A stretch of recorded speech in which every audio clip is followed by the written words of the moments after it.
Hey guys, welcome back to my movie playlist series where I curate a selection of films for you to watch because I have nothing better to do with my film degree. In this video, we're going to be exploring John Carpenter's body of work, his life, and how Hollywood shaped his films. I'm going to give you 5 movies to watch that will help you come to an understanding, if not an appreciation for his work. I'm not forcing you to watch these in any order, but this is the order that I think they flow the best, and I am sorry if one of your favorites doesn't make the list. Okay, so first off, a little bit on John Carpenter. He went to USC like a lot of the directors from his era, and while he was there, he wrote and directed a short film that won the Oscar for Best Live Action Short Film in 1970. But he'd never see another Oscar again, not even a nomination. In fact, most of his movies weren't well received at the time of their release. A good portion of them found success through home video or airing on TV years later. And this is why John Carpenter is known as a cult director, a director whose films are usually only seen or liked by a portion of the public. And because of this, he'd find himself in the low-budget film business for most of his career. The caveat being that he was allowed to make the movies that he wanted to make without the studio interfering, although that wasn't always the case. After graduating, he went on to rework one of his short films into a feature film, Dark Star. While this movie isn't going to be for everyone,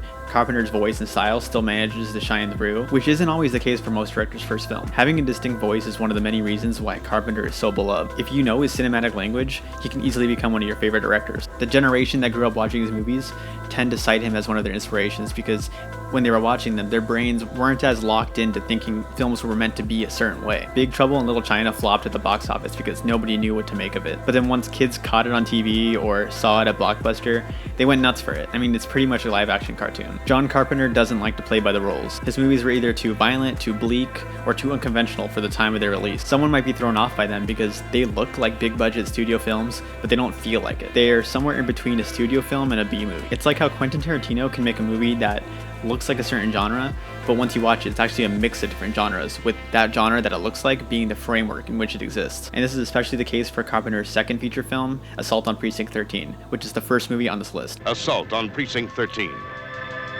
The film is a tribute to an old Howard Hawks Western called Rio Bravo, which is about a group of people stuck in a building fighting a gang who's trying to get in. Assault on Precinct 13 follows this exact formula, and by the way that the gang acts in this movie, you can tell it is drawing some inspiration from Night of the Living Dead as well. There's already 3 distinct genres that you can apply to this movie: horror, western, action, and this movie can be either one of those depending on how you watch it. So when American audiences saw it in 1976, they didn't really like it. But after screening at Cannes, Edinburgh, and the London film festivals, it finally gained some traction, and Europe loved this movie. And of course, Americans didn't realize what they were missing until years later.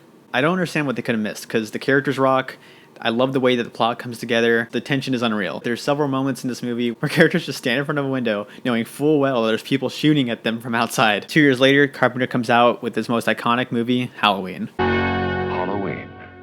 And because this movie is so bogged down in tropes that everybody knows, and modern day audiences are so desensitized, the simple fact of the matter is that not everyone is going to like this movie, and that's fine. But it's one of his most important movies, so I have to put it on this list. I do have some tips that might help you enjoy it. So I think Halloween works best when you just don't know anything going in.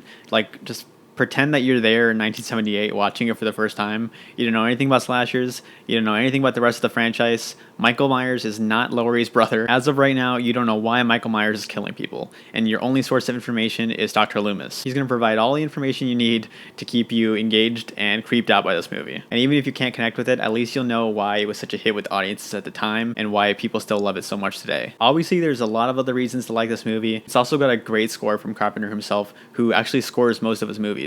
There's hokey yet lovable performances, and there's some amazing cinematography. The mystery that is Michael Myers is just so intriguing. The way that Dr. Loomis describes him, it's almost as if he's supernatural, and you're not sure why and how he does certain things, and that's what's fun about it. They don't even call him Michael Myers in the credits, they call him The Shape, because they're just trying to reinforce that idea that he's not human. The way he's acting, he's pretty much the boogeyman, which is how a lot of the characters describe him in this movie. It's something that the sequels and the remakes explained away, forgetting that the main reason that this is scary is because our lack of understanding. We don't know why he wants to kill Laurie so bad. We don't know how he manages to survive such fatal wounds. So after Halloween, Carpenter goes on to make 2 TV movies, Someone's Watching Me and Elvis, which stars Kurt Russell in their first collaboration together. I haven't seen these yet, but I've heard great things about them, and I'm sure they're worth the watch. Now we get into his 80s run. The Fog, Escape from New York, The Thing, Christine, Starman, which I'm not that big of a fan of, Big Trouble in Little China, Prince of Darkness, They Live. This decade-spanning list of films is something that most directors dream of. Although I'm quite the fan of The Fog, it's not on this list. To me, and probably a lot of others, it's kind of like a diet Halloween. It's creepy and fun, but it's just not as good. It's a ghost story featuring an oceanside town and this super cool folklore, and I definitely recommend it, but you don't need to watch it to fully understand Carpenter. Even he admits that it's not what he envisioned when he was making it. The number 3 spot on this list goes to Escape from New York. Escape from New York, starring Kurt Russell. I mean, just look at that poster. How could that not make you want to watch it? The thing is that, just like most B-movies, this poster promises way too much. The movie even shows the Statue of Liberty completely intact, and it never gets destroyed or anything. And I know it sounds like I'm trashing this movie, but just give me a second. You're supposed to experience this movie kind of like our lead character does. Even though it's a mission with his life at risk, it's really just another job filled with inconveniences and annoyances. All you want to do is just lay back. So New York City is now a giant prison with no rules, except you can't escape. And Snake finds himself having to go in there and save the president. Along the way, you get wandering, sitting, poorly choreographed action sequences, but there's also amazing visuals, amazing set designs, and mood. This is the moodiest of John Carpenter's films. Snake wants nothing more than to be done with this. He doesn't care about the president, he doesn't care about America, and that's our first glimpse into Carpenter's politics, which brings us to They Live, the end of Carpenter's 80s run, and the third on this list. This movie can seem a little heavy-handed at first, but once the action picks up, the subtext actually feels like subtext. They Live is one of my favorite Carpenter films just because of how off the wall it is. It's disjointed, it's oddly paced, but it's just so much fun. At WrestleMania 3, John Carpenter met Rowdy Roddy Piper, a WWE wrestler that he described as having life written all over him, unlike most Hollywood actors, which you could argue might be deeper than it sounds when you look into his life and his role in this movie. So in They Live, Piper is playing the everyman. In the 80s, the political landscape is all about money and excess, with no concern about those left behind. Piper's character finds himself out of work and homeless until he stumbles on a pair of sunglasses that shows him the truth. And I'm not going to tell you anymore because I think you should go in as blind as possible.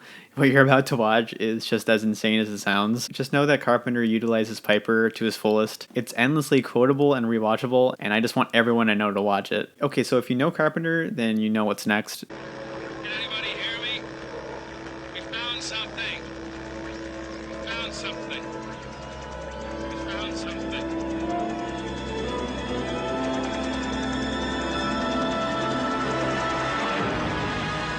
So after paying tribute to Howard Hawks with Assault on Precinct 13, he decided to do it again, except this time actually remaking The Thing from Another World. You're either a Halloween guy or a Thing guy, and I happen to be a Thing guy because I just think it's Carpenter at his best.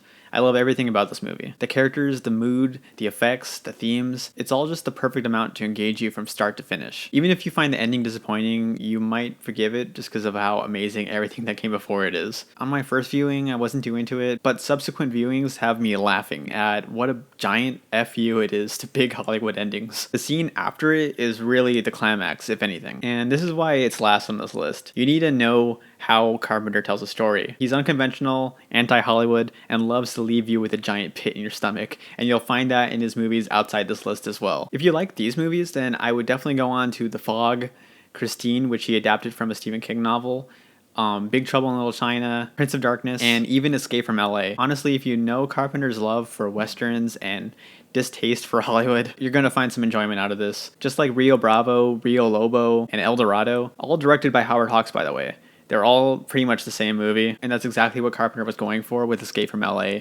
It pretty much follows Escape from New York to a T, and he even says that. Escape from LA is better than the first movie. 10 times better. It's got more to it, it's more mature, it's got a lot more to it. I think some people didn't like it because they felt it was a remake, not a sequel. I suppose it's the old question of whether you like Rio Bravo or El Dorado better. They're essentially the same movie. They both had their strengths and weaknesses. I don't know. You never know why a movie's gonna make it or not. People didn't want to see Escape that time, but they really didn't want to see The Thing. You just wait. You gotta give me a little while. People say, what was wrong with me? Its horrible CGI and wacky set pieces are satirizing big budget action movies from this era.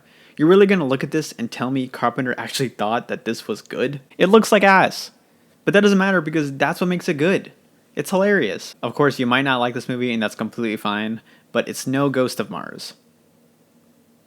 Yeah, the 90s were kind of rough on Carpenter. I'm all about hokey B-movies like this, but this is probably not gonna be for you. A lot of people will tell you that In the Mouth of Madness is his most underrated movie, but I couldn't get too into it. I have only watched it once, but maybe another viewing will help me understand what they're seeing. Sometimes you just need to watch it again. Like, critics hated The Thing when it came out, and then look at it now. It's considered his best, if not one of his best. The problem with being a cult director is there's no satisfaction in what you create because people don't like it until way after the fact. And by then you're so worn out and jaded from all the negativity surrounding your work that you don't want to make anything else. And if you do, people are probably going to hate that too. This was the case for Carpenter several times throughout his career. The Thing gets trashed, so he does some studio work with Starman and Christine. Then he makes Big Trouble in Little China, and that tanks. And he gains such a resentment for Hollywood that he goes back to low-budget filmmaking with Prince of Darkness and They Live, neither of which do too well, and that's why you get so many for-hire jobs in the 90s. It's an endless cycle he didn't break out of until The Ward. I hope he'll come back to do another film one day, but at least he gave us this giant catalog of one-of-a-kind films that'll never be ruined.